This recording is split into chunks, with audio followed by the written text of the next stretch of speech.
നിന്നെ നിന്റെ കുടുംബത്തെയൊക്കെ തകർക്കാൻ പറ്റുന്ന ഏത് സന്ദർഭവും അത് ഞാൻ പാഴാക്കില്ല. മാധവൻ നായർക്ക് ചോദിക്കാനും പറയാനൊന്നും ആരുമില്ലെന്നുള്ള ധാരണയൊന്നും വേണ്ട.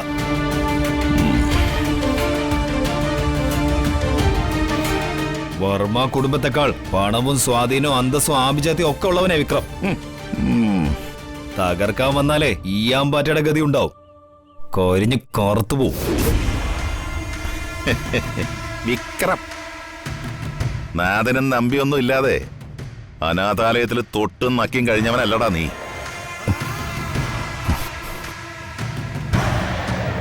കുലവും ജാതിയും പോലും അറിയില്ല.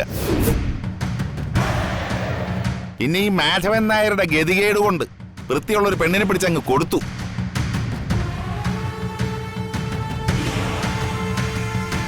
അച്ഛാ, കുപ്പത്തൊട്ടി കഴിഞ്ഞവന് മാണിക്യം കിട്ടിയ അതിൻ്റെതായ ഒരു പൊങ്ങച്ചം കാണുമല്ലോ.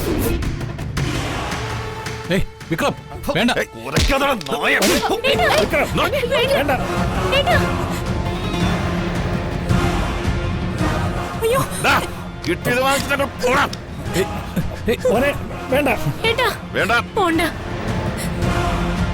എന്റെ വീട്ടിൽ അതിക്രമിച്ച് കയറി അച്ഛനെ അപമാനിച്ചപ്പോഴേ ഞാൻ ഓങ്ങി വെച്ചതാ.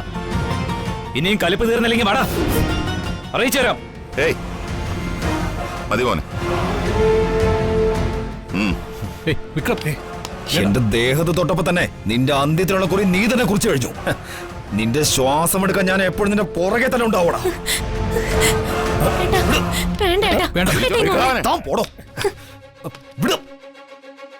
ആലവലാതി മോനെ, അച്ഛനെ തല്ലിയന് നീ ഇപ്പൊ തിരിച്ചടി കൊടുത്തത് വളരെ നന്നായി.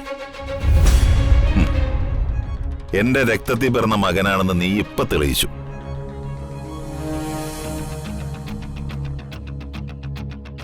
പക്ഷേ ഇനി നീയായിട്ട് ആ രണ്ടും കെട്ട വിക്രമനോട് കൊമ്പ് ഓർക്കാൻ പോകരുത്. ആ അമ്പലം അടയ്ക്കാറായിന്ന് തോന്നുന്നു. നമുക്ക് തൊഴാൻ പോവാം. വാ.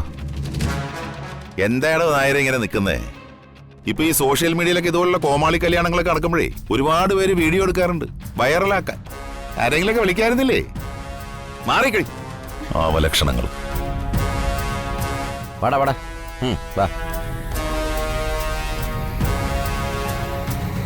മോനെ, വന്ദനയുടെ കല്യാണം നടത്താൻ രാവും പകലും അധ്വാനിച്ചവനല്ലേ നീ? ഞങ്ങളുടെ മകനായിരുന്നു നീ, സ്വന്തം കുടുംബാംഗം. അങ്ങനെയുള്ള നീ എന്തിനാ മോനെ വന്ന് അനിഷ്ടങ്ങൾ ഉണ്ടാക്കിയത്? ഒന്നും മനഃപൂർവ്വമായിരുന്നില്ല അങ്കിൾ. ക്ഷേത്ര ദർശനത്തിന് വന്നതാ.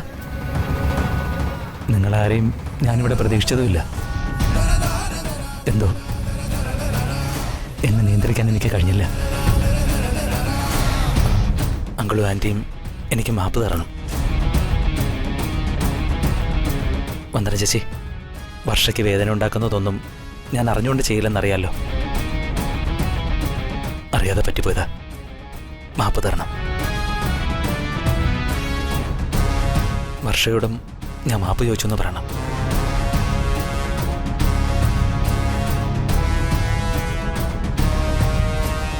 മാനത്തെ കൊട്ടാ